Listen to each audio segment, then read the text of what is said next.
Hello, everyone, and welcome. I'm going to give people a couple minutes before we get started to just enter the room, and we will get started shortly.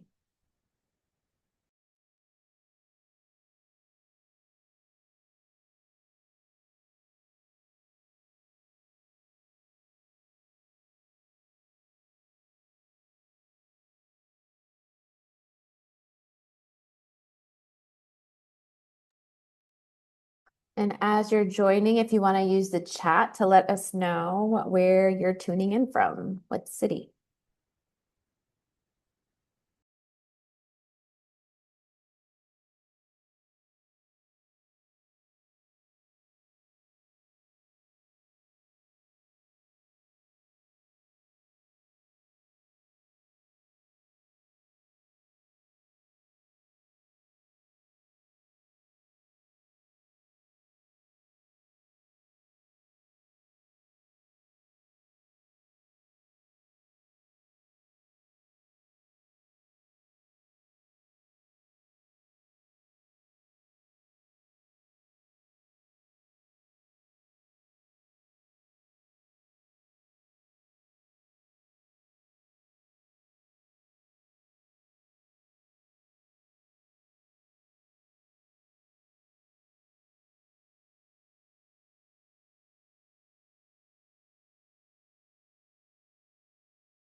Right, we can go ahead. So welcome everyone. So glad you're joining us for the state competitiveness conversation, what economic development leaders need to know right now. Before we dive in, just a quick housekeeping notes. If you have any questions throughout the webinar, just please use the Q&A tool. You can also use the chat. We'll be monitoring both. And it's right in the bottom of your screen, so we'll make sure to get to them at the end. And if we don't get enough time to answer all of them, we will make sure we get the answers and post it on our recap blog post, so you guys will all get access to that at the end. We got a really awesome conversation, and so I can't wait for everyone to hear it. I'm going to go over and hand things over now to EcoMap CEO Sherrod Davis to get us started. Thank you. Thanks, Joyce. Appreciate it. And thanks everyone for tuning in. I'm Sherrod Davis. I'm one of the co-founders and the CEO of EcoMap Technologies. We built EcoMap to enable connectivity across ecosystems, making sure the right data, resources, and people can find each other. Really excited for today's conversation. Sitting down with someone who spent 8 years in the chair that many of you are sitting in right now. Tim Sullivan led the New Jersey Economic Development Authority from 2018 through the end of 2025, standing up more than 15 programs, deploying over $700 million in pandemic relief, and built an innovation ecosystem strategy that became a reference point for other states across the country. Before NJEDA, he served at Connecticut DECD and in Mayor Bloomberg's Economic Development Office in New York City. Tim, thanks for being here. Really thrilled to have you and excited to have this conversation. Thrilled to be here and honored to be asked to chat a little bit. Appreciate it. Let's dive right in. Now that you're on the outside looking in, I'll put that in quotes. What's the single biggest challenge facing state economic development directors right now, in your opinion? Yeah, this is the first time I've had a chance to really comment as sort of a former in a while. So, but I got a bunch of pent up thoughts to share with you. So everybody, hopefully, will find this entertaining. Yeah, I mean, having spent now 6 months kind of out of the seat, I think the only, well, one of the only, things that's gotten even more exaggerated is the pace of acceleration of how many things are happening at once in so many different sectors.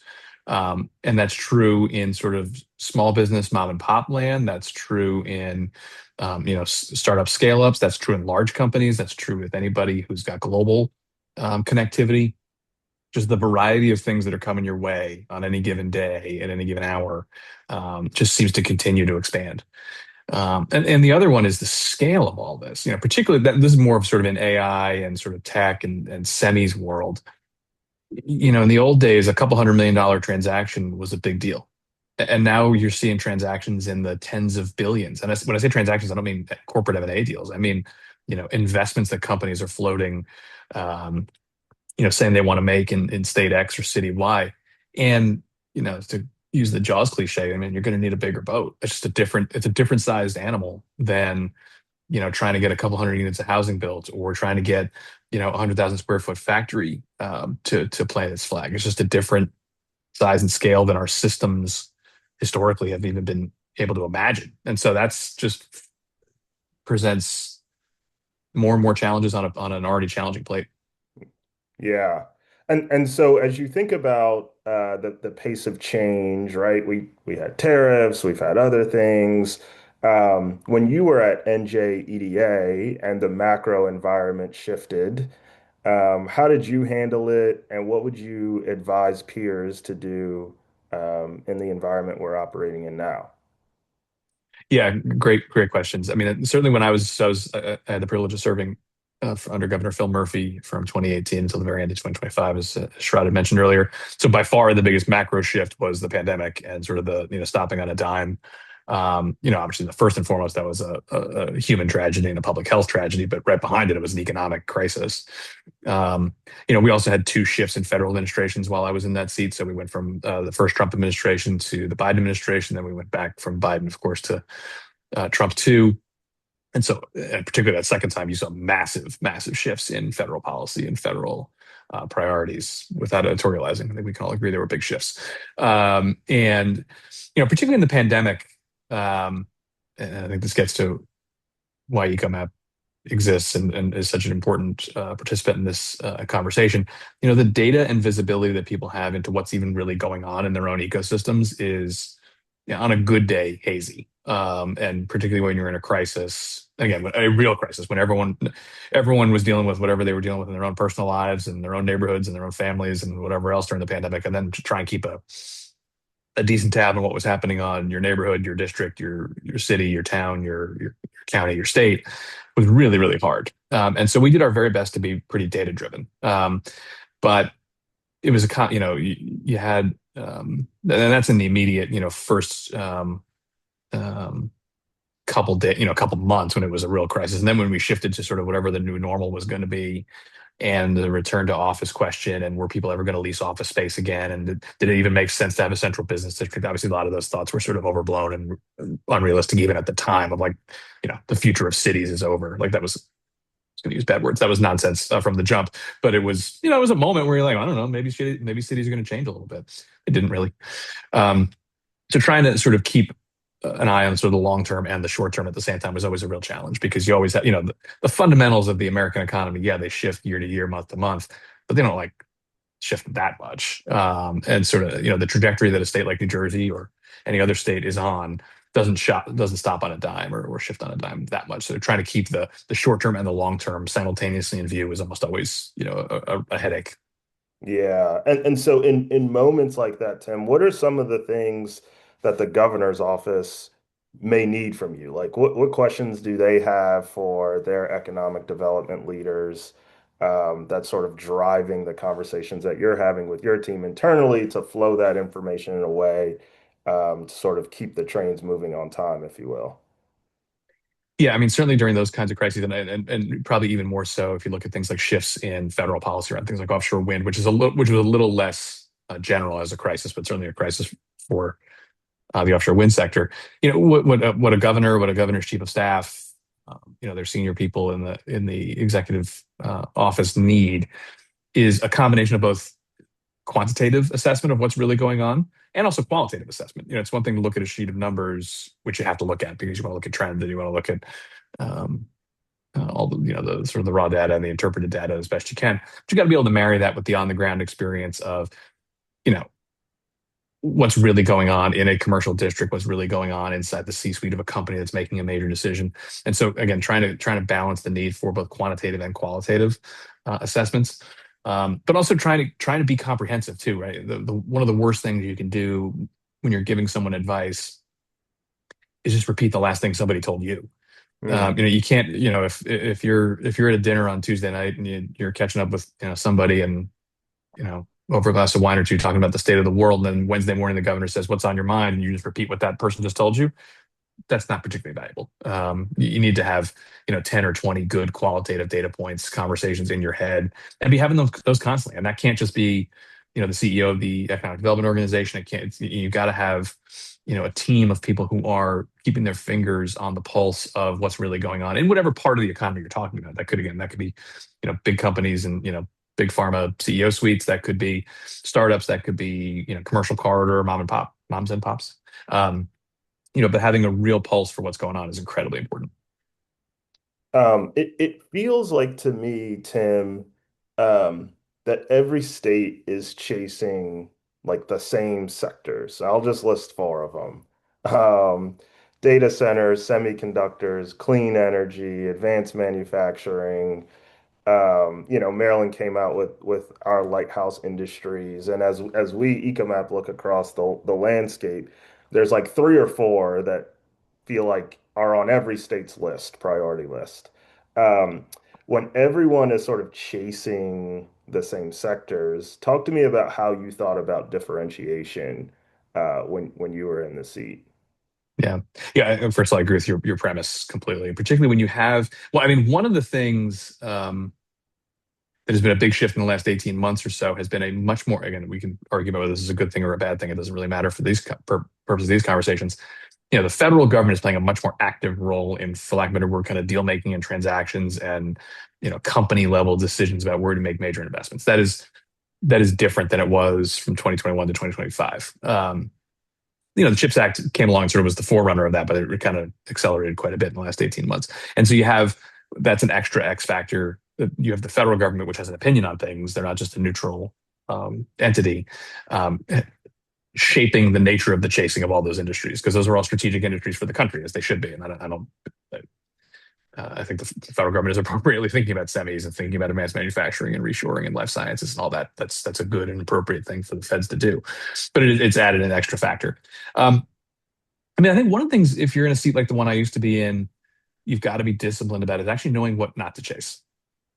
Because there are moments, you see some announcement that, some overseas company is, going to make a, $20 gajillion investment in a 5,000 acre property that it's greenfield, near an airport and somewhere, likely in the sun, the Sun Belt somewhere. And if you're a state like New Jersey, you don't have thousands of acres of undeveloped land.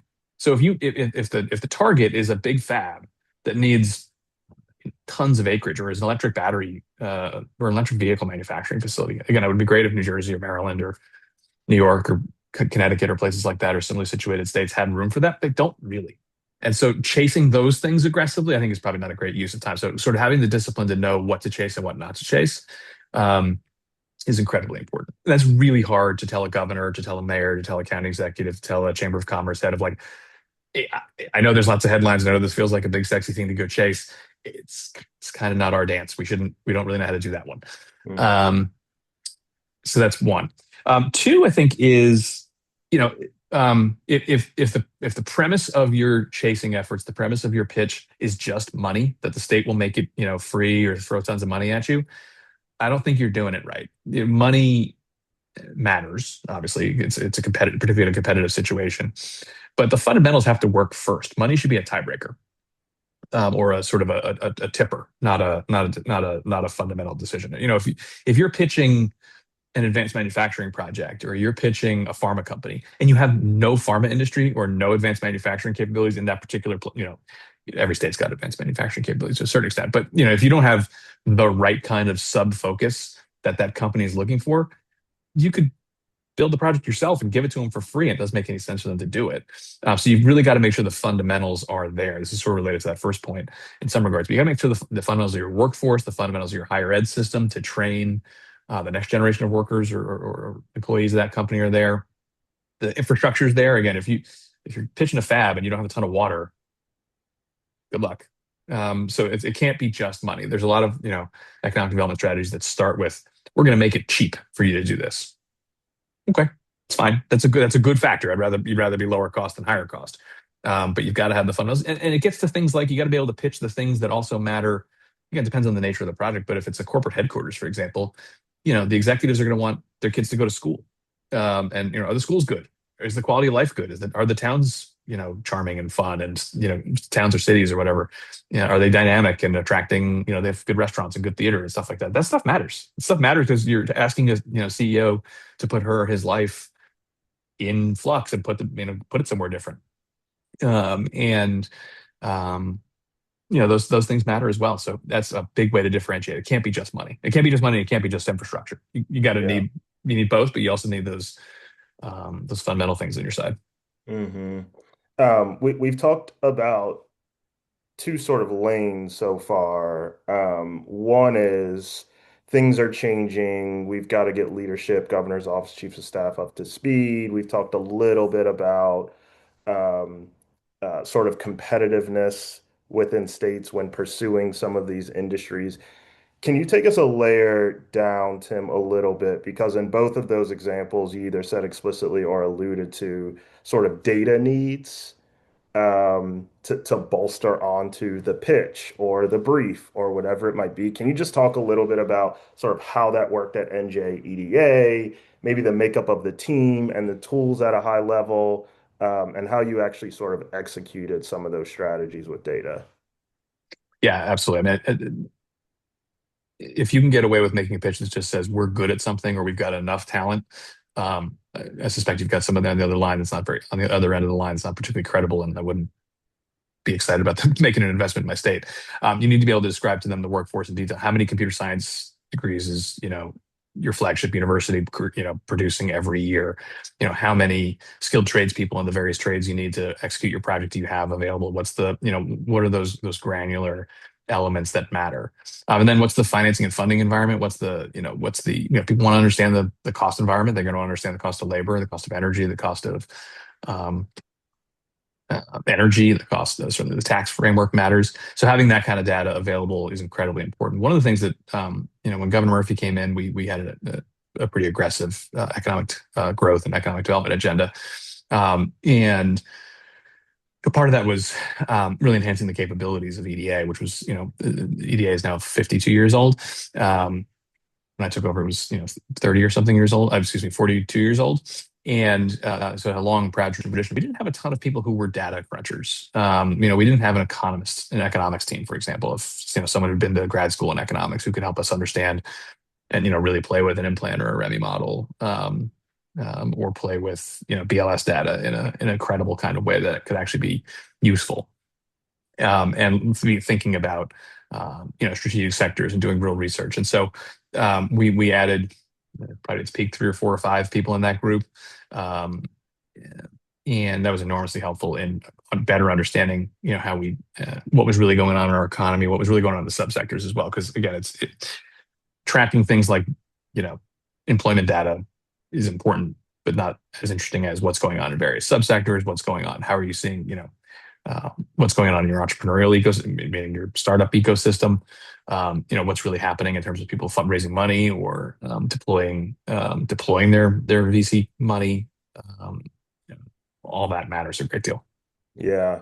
And transitioning to one of our newest products at EcoMap that we're calling the Economic Intelligence Monitor, you were one of the first people that we showed it to.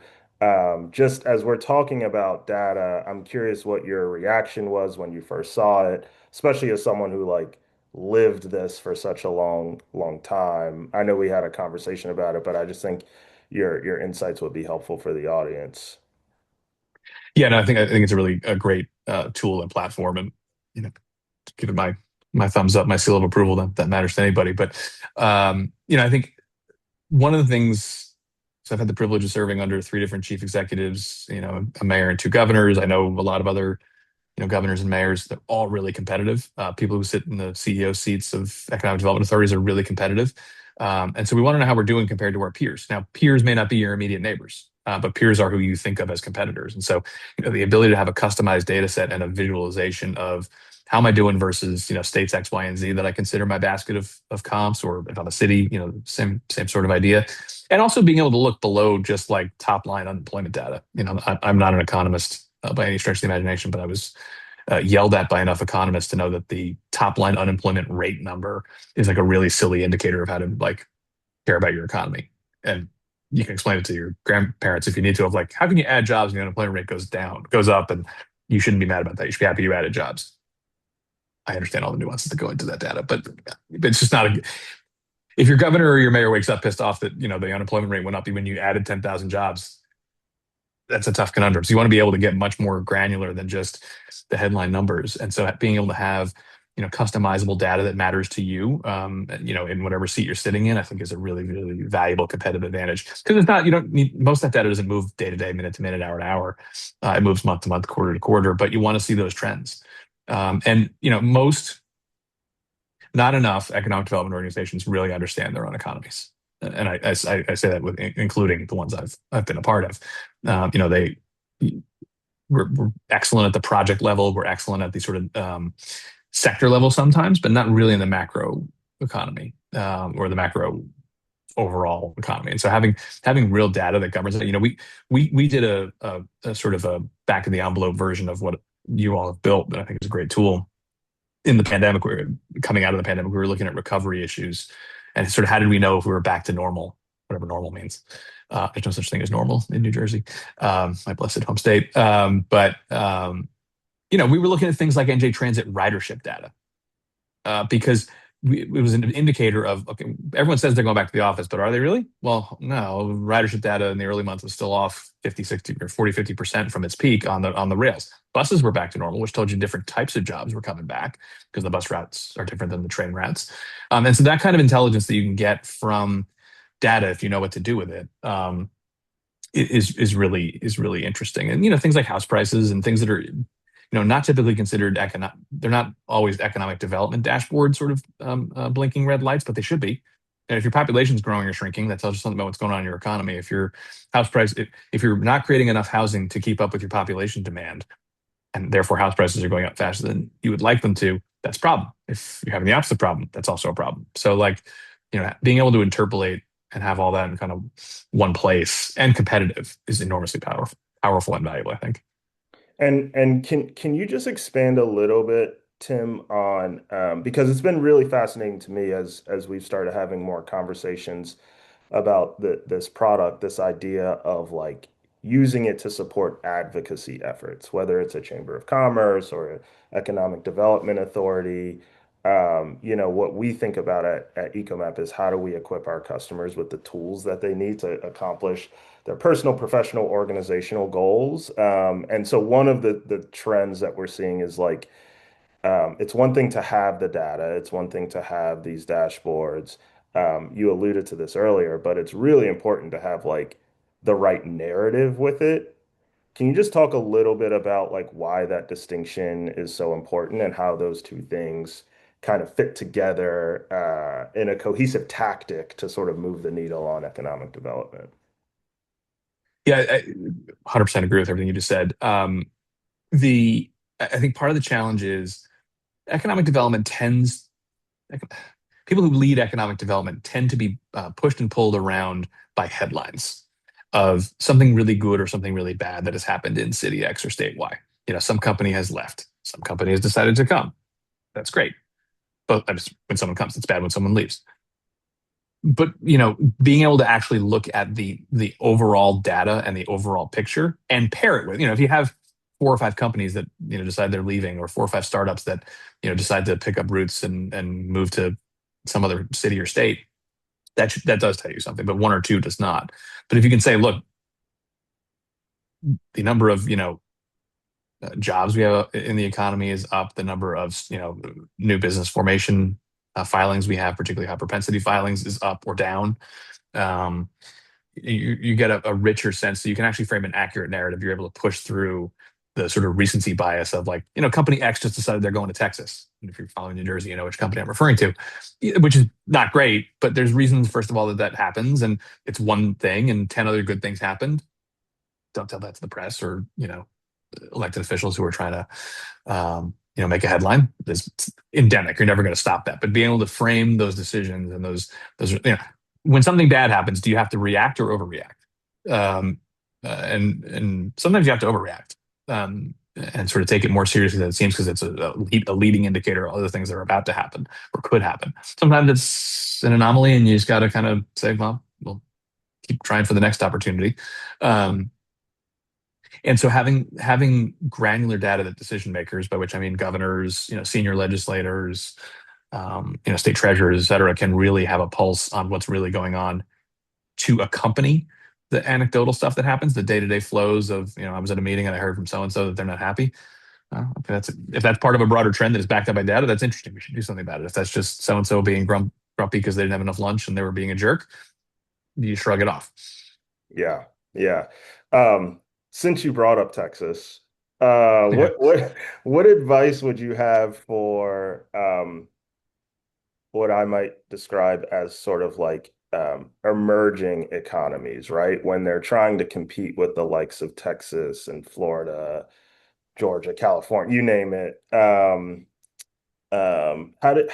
do you think about sort of developing a strategy that sort of elevates a state's competitiveness?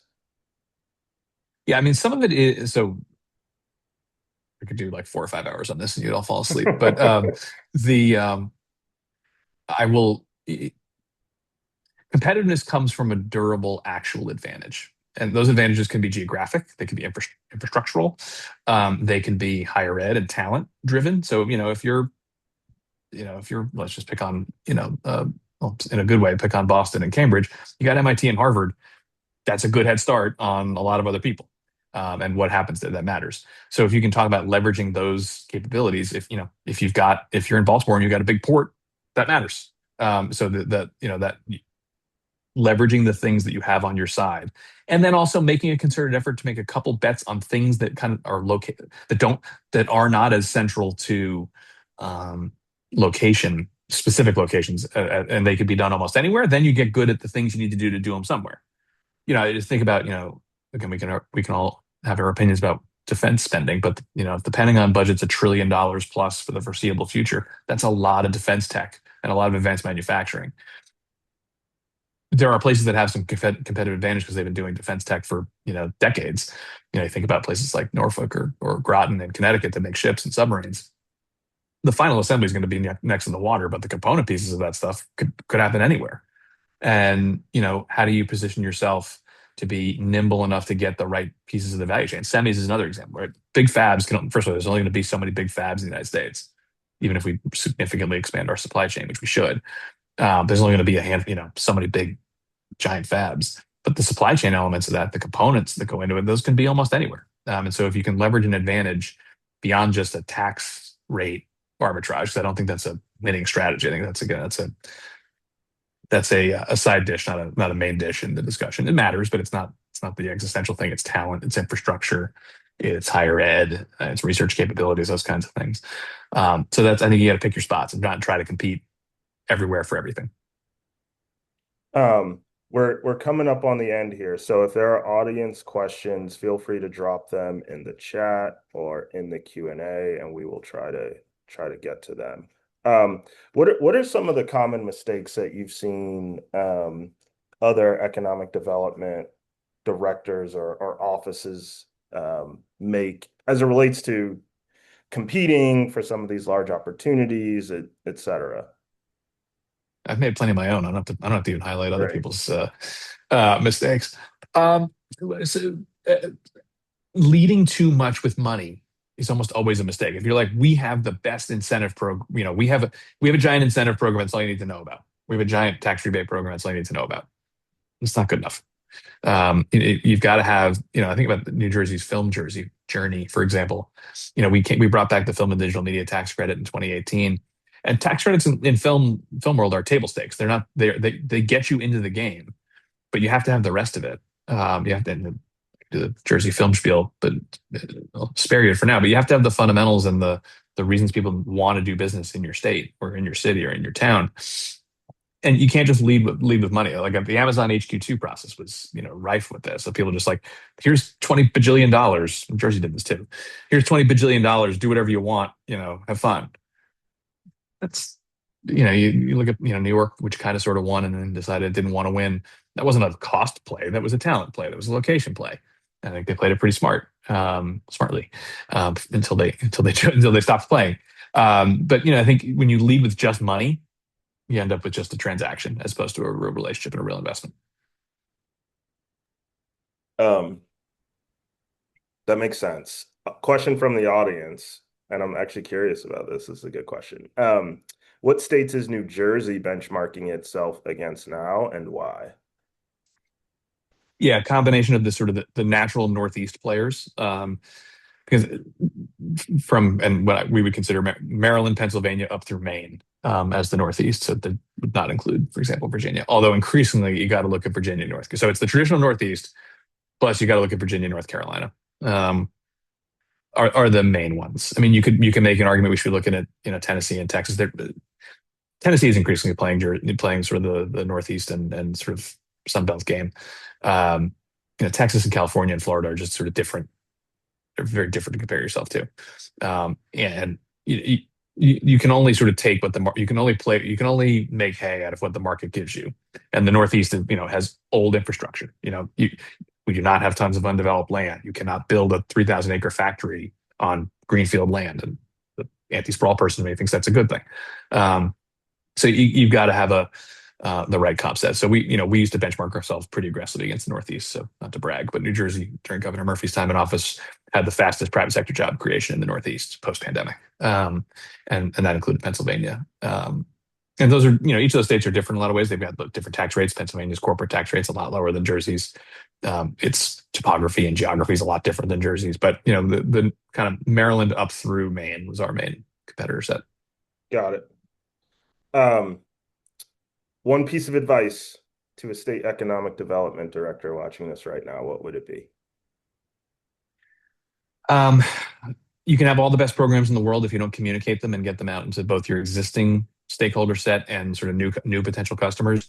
Doesn't matter. We learned this during the pandemic. We had some great programs, to do just immediate kind of emergency relief, and folks who were plugged into our Twitter or X, whatever you're supposed to call it, channel knew about them, and we didn't do enough marketing of the programs in the early days, and so we were getting a lot of usual suspects. We had an overwhelmingly we did not have the kind of right demographic and inclusion stats that you would have wanted for a program that was designed to help everybody. So you got to work really hard to get the word out. You've got to invest in. Um, you can't think about marketing and sort of business development and sort of relationship management as a loss leader. You got to think about that as a core part of your business, because it's how you get uptake for your products and programs, whether those are loans and grants and tax credits for existing businesses in your city or state, or whether that's new, trying to attract new opportunities. You can't do enough, on the ground listening and marketing, and then also some paid stuff. You have to have a marketing budget. And you have to invest in things like data to understand what you're really doing, what's really working and what's really not. A lot of people, if your brag sheet is a list of projects and not some data driven stuff, you're not doing it right. My brag sheet has some specific projects on it, and I'm proud of them. But if you're not also looking at sort of the outputs of job creation and wage gains and narrowing inequalities and various things like that, you're not doing it right, in my view. Yeah. Um, Tim, thank you so much for this conversation. Um, Really, really interesting and illuminating, especially as we at EcoMap continue to press forward with our economic intelligence monitor product. Want to continue to elevate these types of conversations to give our customers both visibility and tools to again advocate within their communities to grow their local economies. It's what we care about most here at EcoMap. And so if you're interested in learning more about that product, feel free to check out our website, ecomap.tech, and get in touch with us. Um, and we'll also send a follow-up to all attendees as well. And so, Tim, just wanted to thank you again for the time. I really appreciate it. Glad to do it, and appreciate the chance to be with everybody, and hope everybody has a great rest of your day. Thanks, Tim. Thanks all. Bye.